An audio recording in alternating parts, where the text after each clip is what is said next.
Assalamu alaikum. My name is Alijawad Rajani, and today I'll be talking about the importance of academics and performing well academically.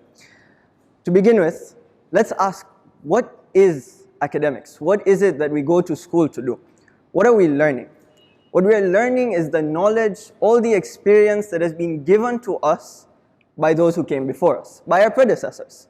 And so to begin with, I would like to mention a very famous saying: the smart man learns from his own mistakes, whereas the wise man learns from the mistakes of others.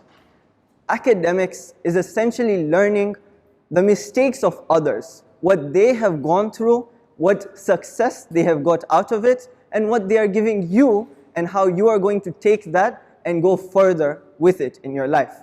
The same way, when you go climb Mount Kilimanjaro, the beginner will first go on the path that has already been made, the trail that has already gone.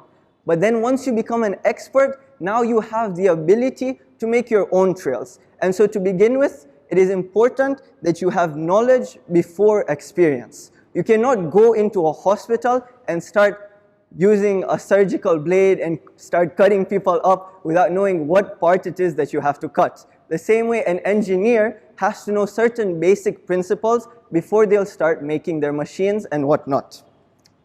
Secondly, I personally am interested in the field of biotechnology.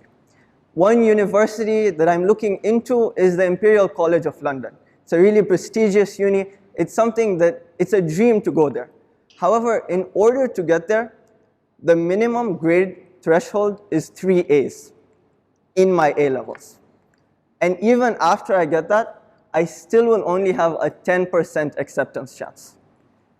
But now, without even without putting my foot in the starting line, without getting those 3 A's, I can't even make that dream a possibility. And if I try and aim higher, if I get 3 A stars, now the chances of me getting there are so much higher that I'm making my own decisions. I'm not being forced to go for something I don't want because I didn't put in the effort and I didn't put in the energy, even though I had the capability. Thirdly, if I have gotten far in my field, if I've gotten my knowledge, I will eventually become a leader of this era, a leader of this generation. And you see this really commonly. You see Elon Musk. Elon Musk is currently one of the richest men in the world. He recently just bought Twitter for over $40 billion. And what did he study? He got a bachelor's degree in arts in physics and a bachelor's degree of science in economics. And you see now he has Tesla and SpaceX, which is utilizing all that knowledge he learned from his physics standpoint. And at the same time, he's running successful businesses because of his economics degree. He puts one tweet out in Twitter and the whole market starts tumbling around. Why? Because he has the knowledge. He knows if I take this step, the repercussions will be as follows. And hence, I choose to do this step. Another really famous personality who everyone here will have heard of is Ayatollah Sistani. Ayatollah Sistani has studied specifically Ilmul Rijal, the study of hadith, finding out whether this saying of the Holy Prophet is true or not.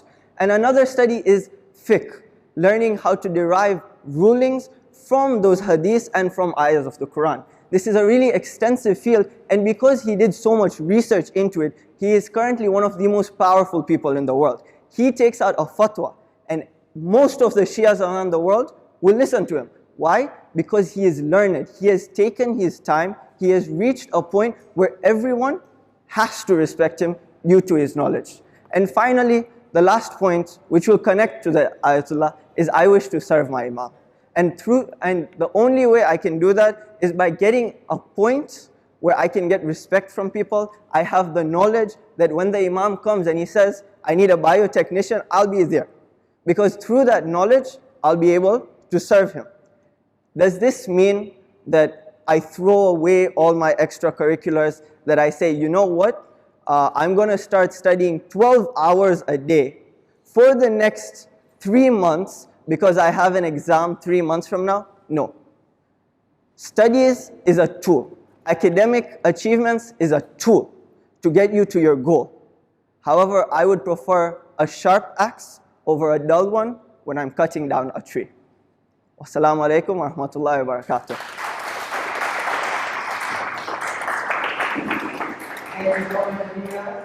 We know it's a question ask everyone.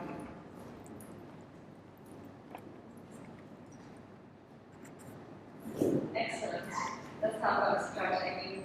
I mean, when I read the topic, I'm like, oh my god, I have a lot that I want to think about, but today was spoken. My only question to you would be, the college you mentioned, the requirements are super high.